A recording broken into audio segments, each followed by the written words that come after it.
ఇక రాష్ట్రపతి ద్రౌపది ముర్ముతో ప్రధాని మోదీ సమావేశమయ్యారు. ఢిల్లీలోని రాష్ట్రపతి భవన్లో ఈ భేటీ జరిగింది.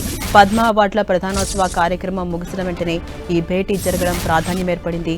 కేంద్ర మంత్రివర్గ పునర్వ్యవస్థీకరణ జరగవచ్చని ఊహాగానాల నడుమ ఈ సమావేశం జరగడంతో రాజకీయ వర్గాల్లో ఆసక్తి నెలకొంది.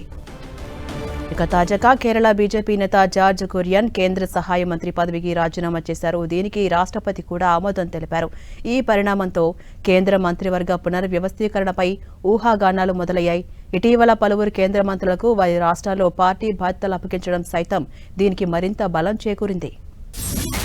ఇక కేంద్ర రోడ్డు రవాణా శాఖ సహాయ మంత్రిగా ఉన్న హర్ష్ మల్హోత్రాను ఢిల్లీ బీజేపీ అధ్యక్షునిగా మే నెలలో నియమించారు. ఎన్నికలు జరగబోతున్న రాష్ట్రాల్లో మరింత మంది మంత్రులకు పార్టీ బాధ్యతలు అప్పగిస్తారనే ప్రచారం కొనసాగుతోంది. దీంతో రాబోయే రోజుల్లో మరికొంతమంది తమ మంత్రి పదవులకు రాజీనామా చేసే అవకాశం ఉన్నట్టుగా తెలుస్తోంది. అదే సమయంలో కొత్త వారిని మంత్రివర్గంలోకి తీసుకుంటారన్న ప్రచారం కూడా కొనసాగుతోంది. ఇక ఇప్పటికే పలు పార్టీల నుంచి బీజేపీలోకి ఎన్డీఏలోకి వచ్చిన వారిని కేబినెట్లోకి తీసుకుంటారనే సమాచారం వినిపిస్తోంది. ఈ క్రమంలోనే ప్రధాని మోదీ రాష్ట్రపతి భేటీ కావడంతో త్వరలోనే కేబినెట్ పునర్వ్యవస్థీకరణ ఉండొచ్చు అన్న అనుమానాలు బలపడుతున్నాయి.